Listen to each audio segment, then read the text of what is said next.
वो तो ऑलरेडी गुनाहगार था, गुनाह किया था, ठीक है। उसका सजा तो कानून उसको देता, लेकिन वो रात में दौड़ रहा था, उसको कोई लड़का देखा दौड़ते हुए। आपको क्या लगता है, क्या है घटना? पूरा बताइए। घटना में हमको यही लग रहा है कि इसको मार के टांगा गया है। प्रशासन से हमको ये है, रिक्वेस्ट है, गुजारिश है कि उसका पूरी तरह से जांच हो। फरार चल रहे थे तब आपसे कांटेक्ट करने की कोशिश नहीं की आपने? नहीं, आपके भाई ने? हमारे भाई हमसे, हमारे परिवार से किसी से कोई कांटेक्ट करने का कुछ ये लिंक नहीं था। वो जब भी कर रहा था, दूर दूर के आदमी लोग को कॉल कर रहा था। हो रहा है, अभी जांच में पता चलेगा क्या है नहीं है, लेकिन ये हत्या है।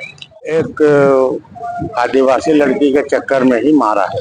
ये पति पत्नी के बीच में पहले झगड़ा होते रहता था, अक्सर हम लोग भी सुलझाते थे मामला को। और चूंकि ये एक लड़की का मामला था, दूसरी लड़की का वो रखे हुआ था, उसके लेके कुछ मामला अक्सर तनातनी होते रहता था, तो हम लोग बीच बचाव करके झारखंड की आवाज यूट्यूब न्यूज चैनल को सब्सक्राइब जरूर करें, लाइक, कमेंट और शेयर करना ना भूलें। जुड़े रहिए हमारे साथ, क्योंकि हम हैं आपकी आवाज। नमस्कार जोहार, आप देख रहे हैं झारखंड की आवाज। कुछ दिन पहले डोरंडा थाना क्षेत्र के अंतर्गत मनी टोला में एक युवक के द्वारा अपनी पत्नी को गोली मारकर हत्या कर दी जाती है। इसके पश्चात पुलिस प्रशासन भी इस मामले को सख्ती से लेती है।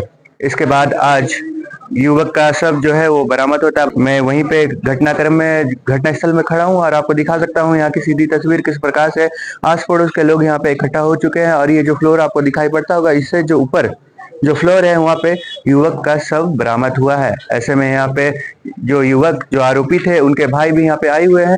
सीधा इनसे जुड़ते हैं और जानेंगे कि उनका क्या कुछ कहना है। अपनी वाइफ को लेके घर, मेरा 2 घर है, एक फिरदौस नगर 2 नंबर रोड में।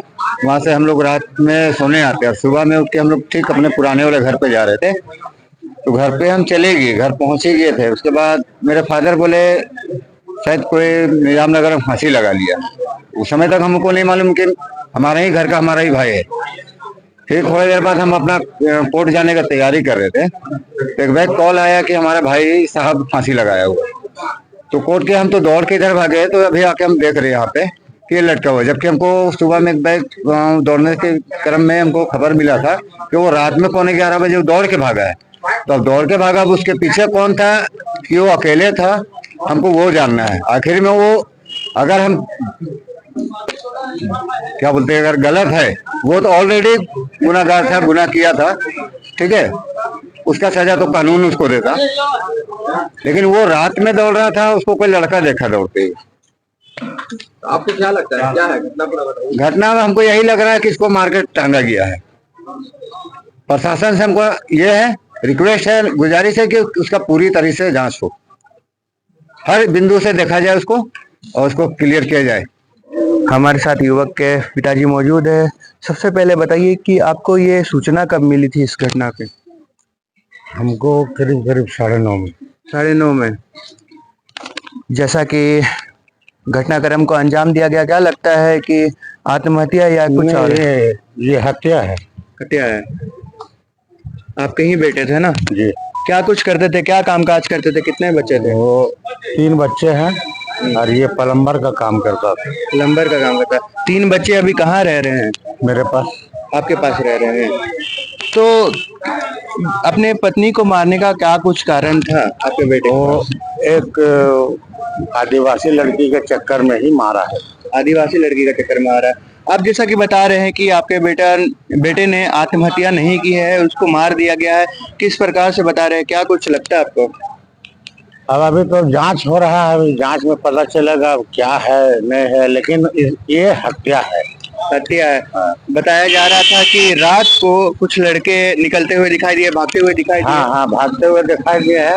तो सीसीटीवी जितना भी लगा हुआ है, जिधर से भागा है वो, हम चाहते हैं कि उसका सही तरह से जांच हो, सीसीटीवी खंगाला जाए, है ना, तभी ना पता चलेगा।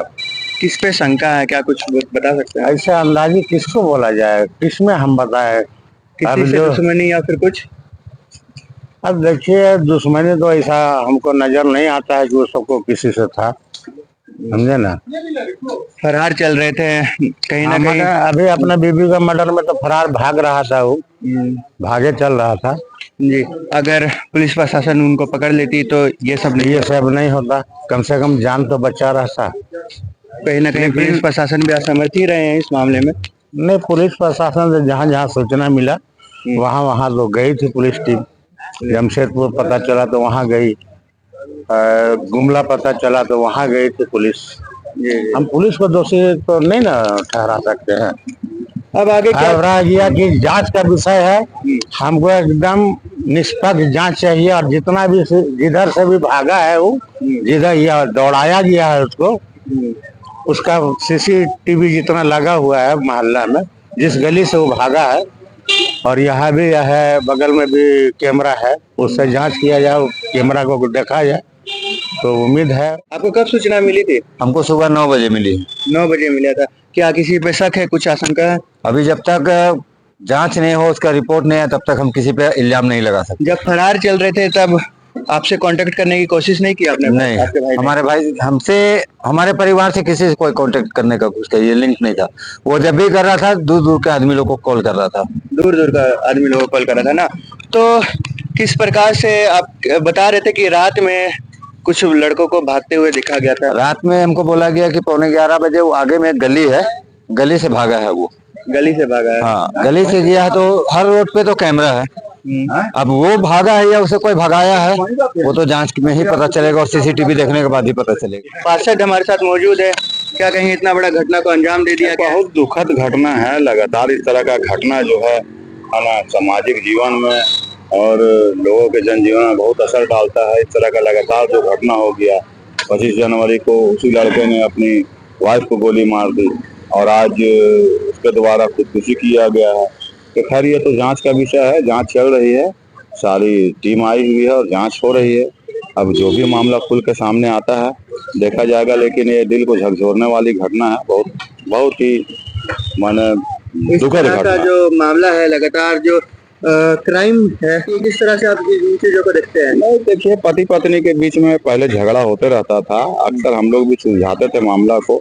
और चूंकि ये एक लड़की का मामला था, दूसरी लड़की का वो रखे हुआ था, उसके लेके कुछ मामला अक्सर तनातनी होते रहता था, तो हम लोग बीच बचाव करके सारा मामला को, लेकिन इस तरह ये मामला बहुत दिन से ये चला आ रहा था, लगभग 2 ढाई 3 साल से इस तरह का मामला चला आ रहा। पूरे मोहल्ले वासी हम लोग परेशान थे, अक्सर झगड़ा झंझट होते रहती थी, लेकिन चूंकि हम लोग सब बीच बचाव करके ये सब मामला, और थाना में भी बहुत ये मामला गया है, और थाना भी अक्सर आती जाती रहती थी, उन लोगों के बीच बचाव में सारे कुछ होते रहता था, लेकिन अचानक इस तरह का घटना घट जाएगा ये हम लोगों ने कल्पना तक नहीं की थी। नहीं, बहुत दुखद घटना है, और इस घटना से जो है वार्ड के लोग भी जो है पूरे सजग हैं कि इस तरह का दोबारा, और हम लोगों ने भी है ना, और प्रशासन के द्वारा भी ये बात कही गई है कि इस तरह का घटना का दोबारा जो है पुनरावृत्ति ना हो, उसके लिए भी हम लोग ठोस कदम उठाएंगे। और हम लोग भी लगे हुए अपने अपने स्तर से लोगों को जागरूक करते हैं कि आज भी युवाओं को भी हम लोगों ने बोला है कि देख लो, इस तरह का मामला है, इस तरह का मामला से हमेशा बचना चाहिए। और लोग अब जागरूक हो रहे हैं। बहुत आजकल के युवाओं जो है नशे में जो है ना लिप्त रहते हैं, तो आपके चैनल के माध्यम से भी मैं कहना चाहूँगा कि जो लोग नशे में लिप्त रहते हैं उन लोगों को सोचना चाहिए कि नशे में एक जीवन नहीं, कई एक जीवन बर्बाद हो गया। एक उनकी पत्नी का मर्डर हो गया, खुद से फांसी लगा लिया, अब उनके 3 बच्चे हैं, उस लेडी से भी जिसको रखा हुआ था उससे भी बच्चा है, तो कितने जिंदगी बर्बाद हो गई है। ये बहुत ही माने दुखद घटना है। जो बच्चे हैं अभी कहाँ रह रहे हैं? अभी तो वो अपने दादा के पास में रह रहे हैं, उनके जो दादा है उनके परिजन हैं, वही परिजन लोग अपने घर पे रखे हुए हैं। ये बहुत दुखद घटना है, और उस तरह की घटना की पुनरावृत्ति ना हो, तो प्रशासन को भी ठोस कदम उठाना चाहिए। और नशा का जो है कारोबार ये जो है फल रहा फूल रहा, नशे पे रोक लगाया जाए। नशा को रोकथाम के लिए सरकार को जरूरी कदम उठाना चाहिए। नशा मुक्त हो झारखंड, हमारा नशा मुक्त हो, यही लगातार फोरेंसिक टीम अपने काम में जुटी हुई है। देखने वाली बात ये होगी कि जांच में आखिर क्या कुछ निकल के आता है। तब तक के लिए बने रहे हमारे साथ। मेरा नाम है शिवम कुमार और आप देख रहे हैं झारखंड की आवाज आपके साथ।